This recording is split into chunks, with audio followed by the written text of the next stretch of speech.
My name is Samantha, and I thought Christmas was supposed to be about family, joy, and making memories together.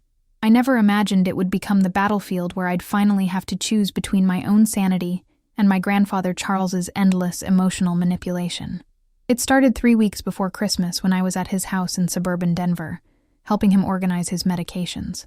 Charles had been living alone since my grandmother passed 2 years ago, and while he was perfectly capable of taking care of himself, he'd developed this habit of making everyone believe he was helpless without constant family support. "Samantha, sweetheart," he said in that tone I'd grown to recognize over the years, the one that meant he was about to ask for something unreasonable while making it sound like I'd be heartless to refuse. "I need to talk to you about Christmas plans." I was sitting on his worn leather couch, the same one where I'd spent countless hours as a child listening to his stories about the war and his younger days. Back then, those moments felt magical. Now, at 26, I could see them for what they really were. Carefully constructed narratives designed to make me feel special, chosen, indispensable. "What about Christmas, Grandpa?" I asked, though something in his expression already had my stomach tightening with dread. "Well, you know how your cousin Rebecca is going through that nasty divorce," he began, settling into his recliner with a heavy sigh. "She's got those 6 kids of hers, ages 3 through 12, and nowhere to go for Christmas. The poor woman is working double shifts just to keep food on the table." I knew where this was heading, but I let him continue, watching as he performed his usual routine of building sympathy before delivering the blow. "I told her she could bring the children here for Christmas week. All of them. They need stability, Samantha. They need family." His pale blue eyes fixed on mine with that look I'd seen 1,000 times, the one that said I was the only person who truly understood him, the only one who could help. "That's really generous of you, Charles," I said carefully. "I'm sure Rebecca appreciates having somewhere safe for them to stay. Oh, but here's the thing, sweetheart. I can't manage 6 children on my own.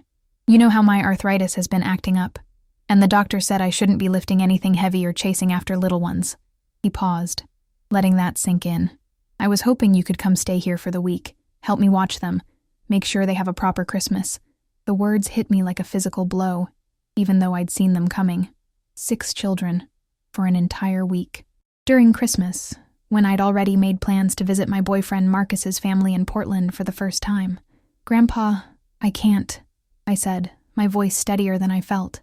"I already have plans for Christmas. Marcus's parents are expecting me and—" "Marcus," Charles interrupted, his expression shifting to something cold and calculating. "That boy who's been filling your head with ideas about moving away. Samantha, family comes first. These children need you." "They need their mother," I replied firmly. "And Rebecca will be there with them, right? Well, she'll be working most days. Someone has to pay for Christmas gifts and food. She's counting on us, sweetheart. On you, specifically.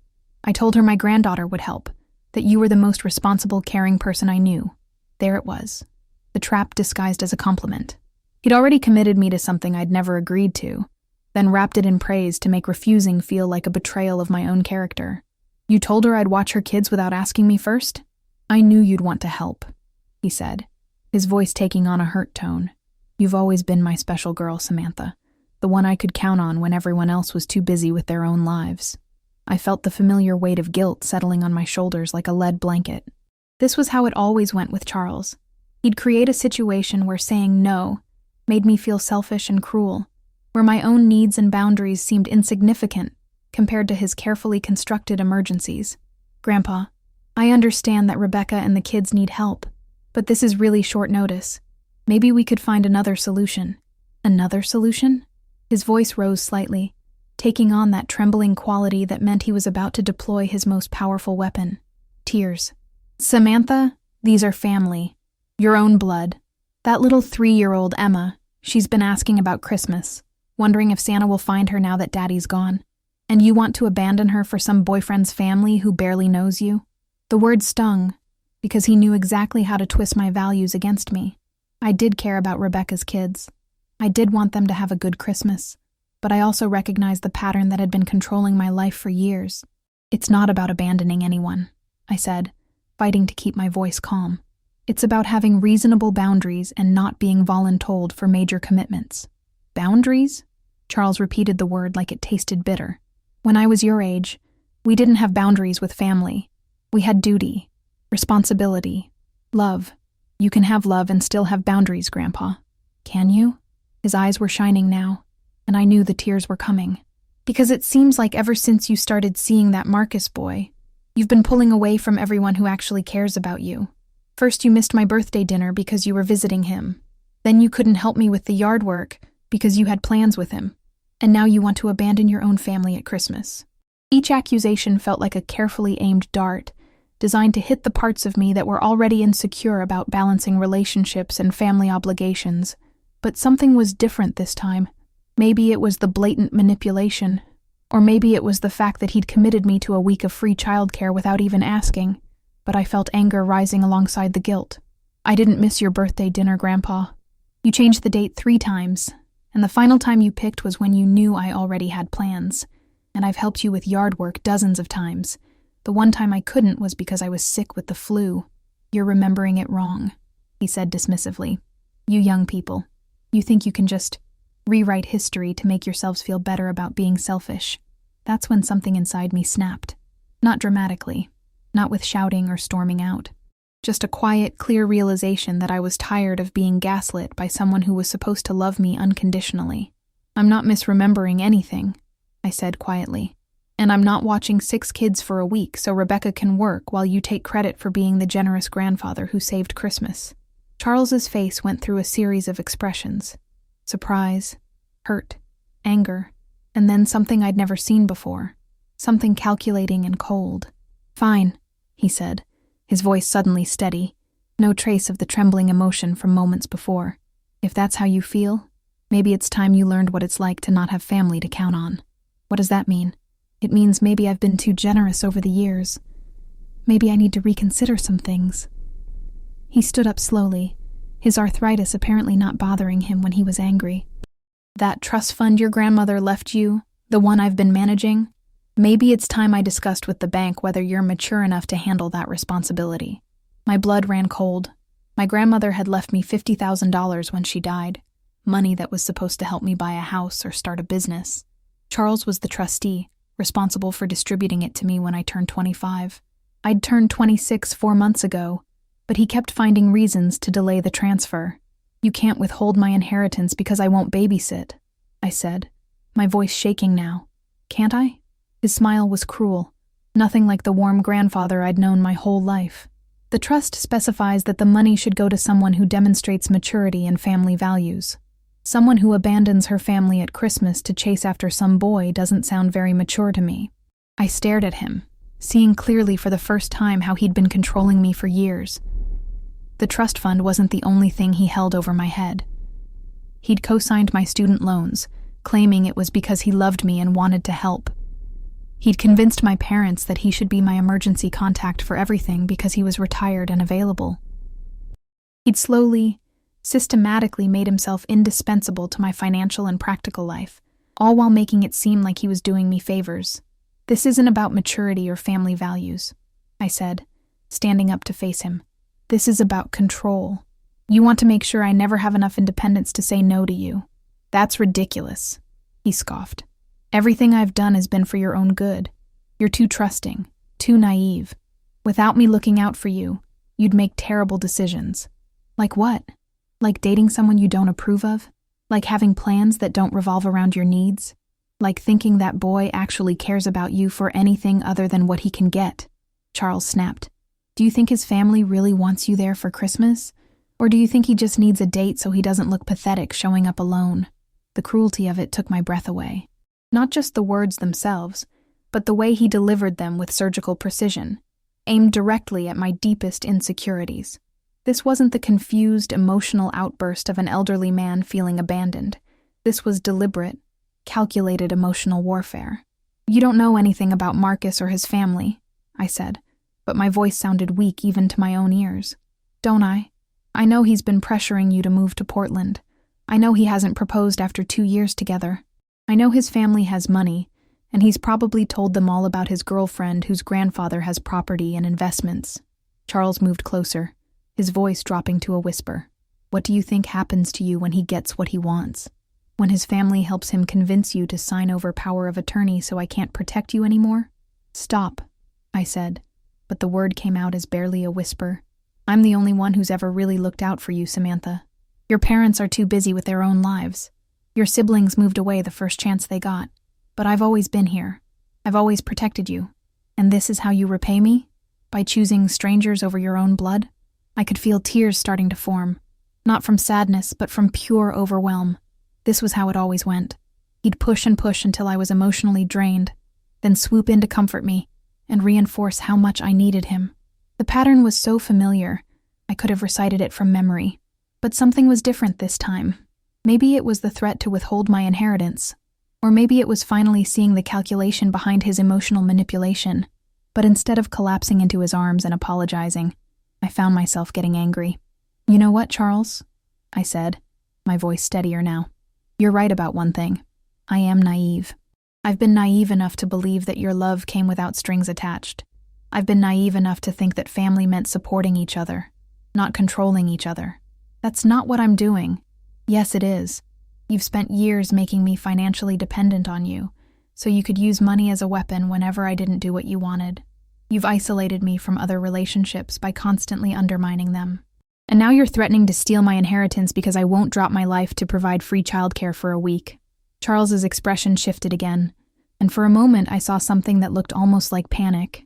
Samantha, you're upset. You're not thinking clearly. Why don't you sit down, have some tea, and we can discuss this rationally? I am thinking clearly. Probably for the first time in years. I picked up my purse and keys. I'm going to Portland for Christmas as planned. And when I get back, I'm going to contact a lawyer about my trust fund. If you walk out that door, don't expect to come crawling back when that boy breaks your heart, Charles called after me. And don't expect any help from me when you realize how alone you really are. I paused at the door, his words hitting exactly where he intended them to. For 26 years, Charles had been the constant in my life. Through my parents' messy divorce, through high school heartbreaks, through college stress and career uncertainty, he'd always been there with advice, support, and yes, financial help when I needed it. But I was starting to understand that his help had never been free. Every loan, every co-signed document, every generous gift had come with invisible strings that he could pull whenever I stepped out of line. Maybe I am alone, I said without turning around. But that's better than being controlled. I walked out, my hands shaking so hard I could barely get my keys into the car ignition. As I drove away, I could see Charles standing in his doorway, watching me leave with an expression I couldn't quite read. The drive to my apartment was a blur of tears and anger and confusion. Part of me wanted to turn around, apologize, and agree to watch Rebecca's kids. It would be easier. It would restore peace. It would mean I didn't have to face the possibility that Charles was right about Marcus, about his family, about how alone I might really be without my grandfather's protection. But another part of me, a part that was growing stronger with each mile, recognized that this was exactly what Charles wanted me to feel. He wanted me scared and uncertain, doubting my own judgment and my own worth. He wanted me to believe that his love was the only love I could count on, and that independence meant isolation. When I got home, I called Marcus immediately, my voice still shaky from crying. "Babe, what's wrong?" he asked, and just hearing the genuine concern in his voice made me start crying again. I told him everything, about Charles's demand that I babysit, about the threats to my inheritance, about the cruel things he'd said about our relationship. Marcus listened without interrupting, making small sounds of sympathy and outrage at all the right places. "I'm so sorry you had to go through that," he said when I finished. "And I'm sorry he tried to use me and my family as weapons against you.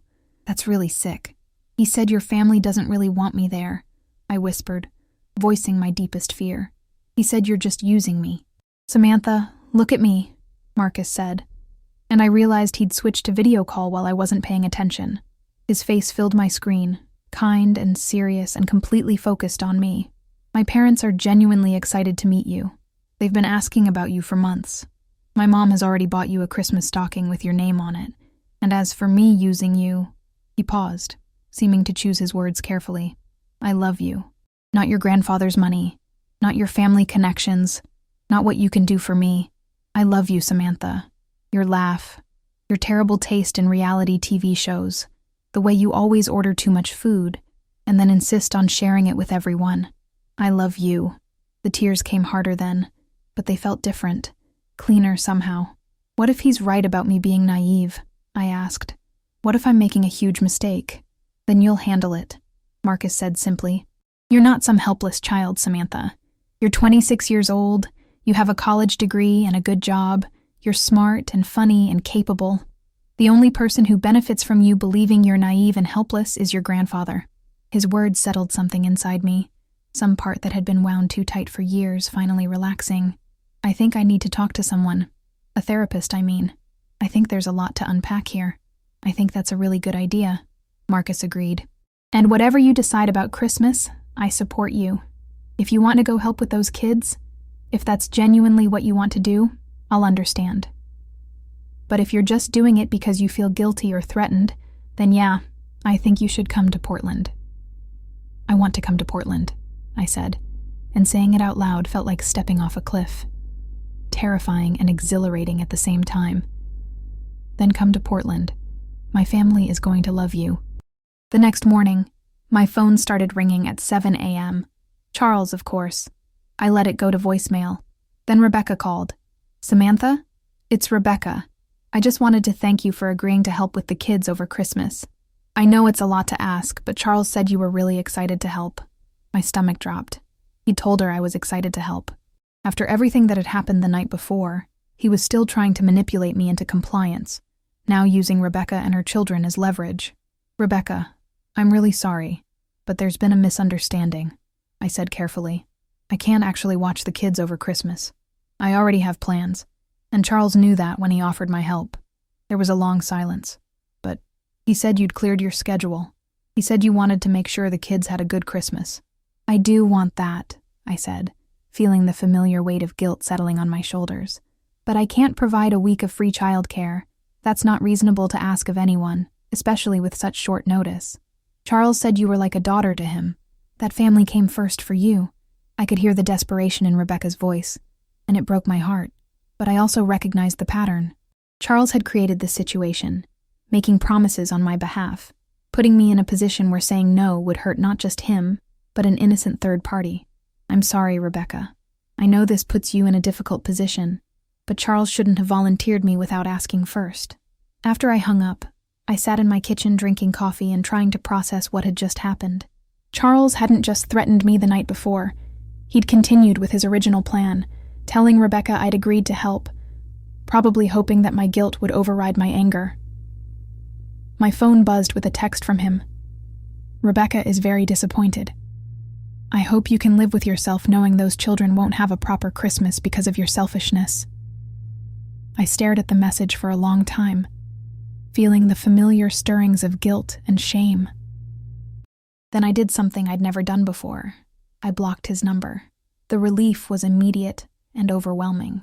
For the first time in years, I didn't have to worry about him calling to guilt-trip me, to manufacture some crisis that required my immediate attention, to slowly chip away at my confidence and independence with perfectly crafted emotional manipulation. Over the next few days, other family members started calling.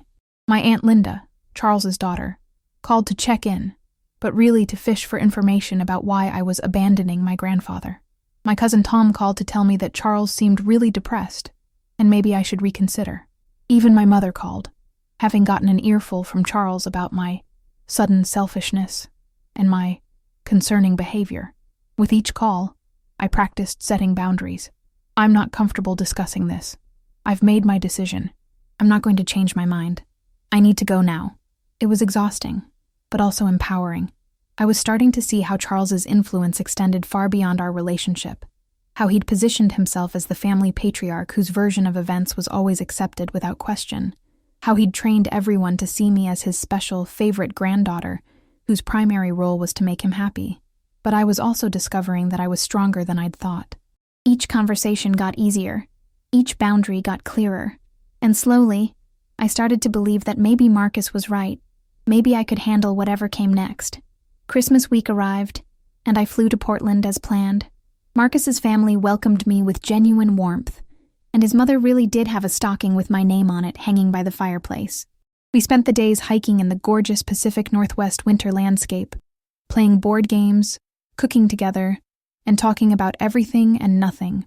Nobody expected me to entertain children I barely knew. Nobody guilt-tripped me for having my own plans. Nobody made me feel selfish for taking up space and enjoying myself. It was the most relaxing Christmas I'd had in years. On Christmas Eve, Marcus and I were sitting by the fire when my phone buzzed with a notification. Someone had tried to call from Charles's number, but since I'd blocked him, it went straight to voicemail. Against my better judgment, I decided to listen to the message. "Samantha, it's Grandpa." His voice was different. Smaller, older, more fragile than I'd ever heard it. "I wanted you to know that Rebecca found other arrangements for the children. My neighbor, Mrs. Patterson, offered to help, and Rebecca's sister drove down from Wyoming. So the kids are fine. They're having a good Christmas." There was a long pause, and I could hear him breathing. "I also wanted to say, I've been thinking about our conversation, about the things I said. Maybe I was wrong to threaten you about the trust fund. That money is yours, and you deserve to have it when you're ready. I'll call the bank after the holidays and start the transfer." Another pause. "I miss you, sweetheart. The house feels too quiet without your laugh. I hope you're having a good Christmas with Marcus's family. I hope they're treating you well. And I hope you can forgive an old man for being scared of losing the most important person in his life." The message ended, and I sat there staring at my phone, emotions churning. Was this genuine remorse? Another manipulation tactic? Some combination of both? "Everything okay?" Marcus asked gently. I played him the voicemail, watching his face as he listened. When it ended, he was quiet for a moment. "What do you think?" I asked. "I think it sounds like he's starting to realize that controlling you is pushing you away," Marcus said carefully. "But I also think actions matter more than words. Anyone can say they're sorry. The question is whether he'll actually change his behavior. And if he doesn't, then you'll handle it," Marcus said, echoing what he'd told me before. "You're not that scared, dependent girl he wanted you to be. You're strong enough to have whatever relationship with him feels healthy for you, even if that means no relationship at all." I didn't call Charles back that night, or the next day. I needed time to think, to process, to figure out what I actually wanted rather than what I felt obligated to do. When I got back from Portland, I did call the bank about my trust fund. Charles had indeed started the transfer process, just as he'd promised.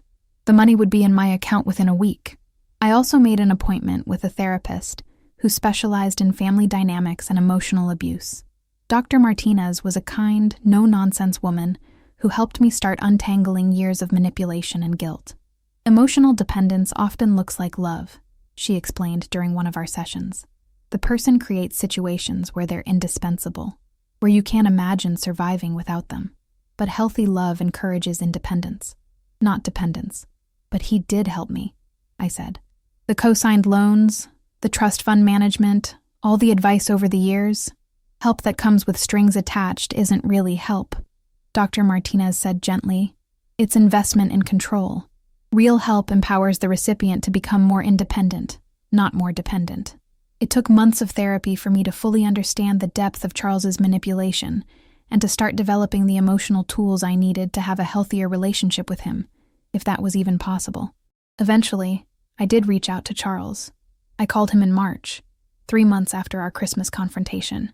"Samantha," his voice was full of relief and joy, like I was calling from the dead. "Sweetheart, I've missed you so much. How are you? How was Portland? Are you still with Marcus?" "I'm good, Grandpa," I said, using the title carefully, testing how it felt.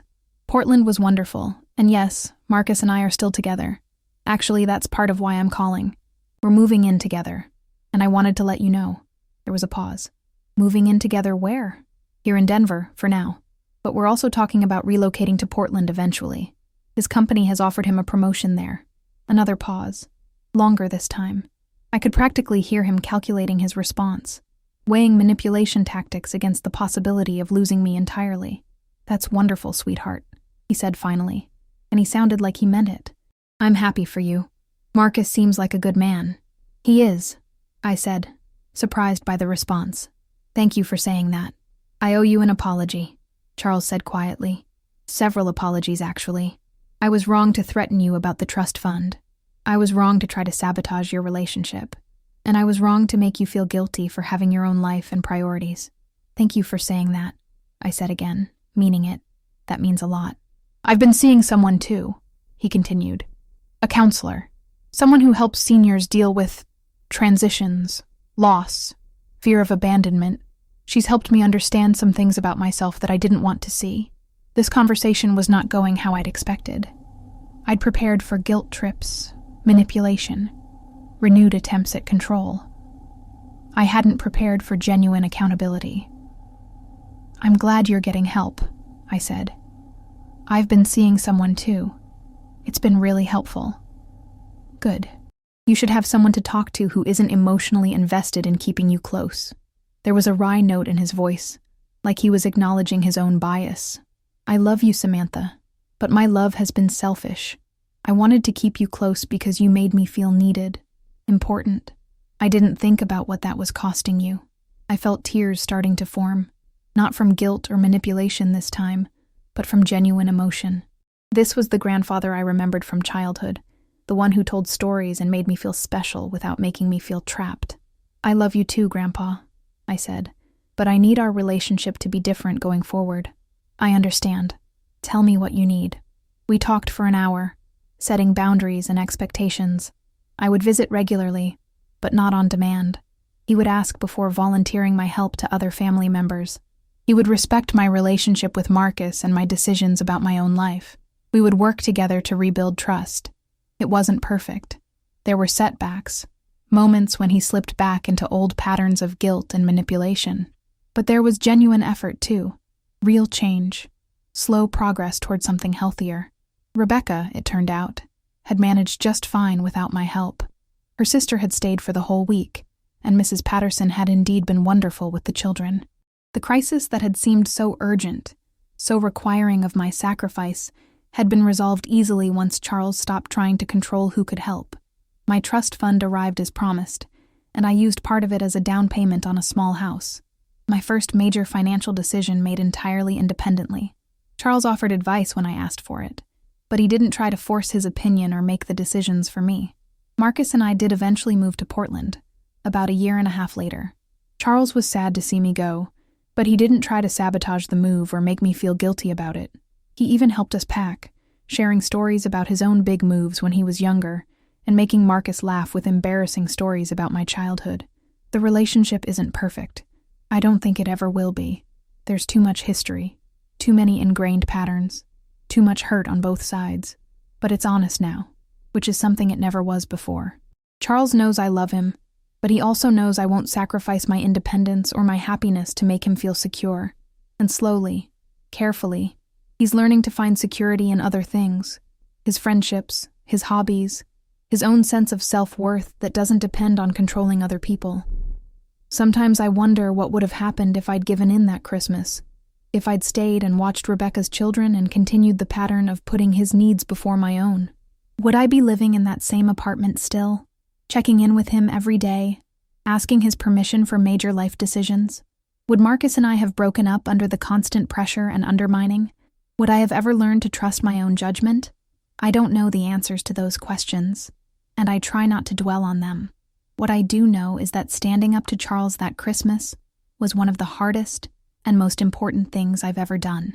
It taught me that love doesn't require self-sacrifice, that family doesn't mean accepting abuse, and that I'm stronger than I ever imagined.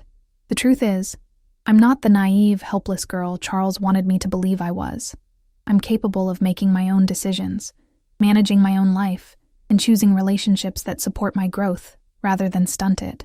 And while that realization was terrifying at first, it's become the foundation of everything good in my life now. Do you agree with my decision to refuse watching my cousin's children and prioritize my own Christmas plans, even though it meant confronting years of emotional manipulation from my grandfather?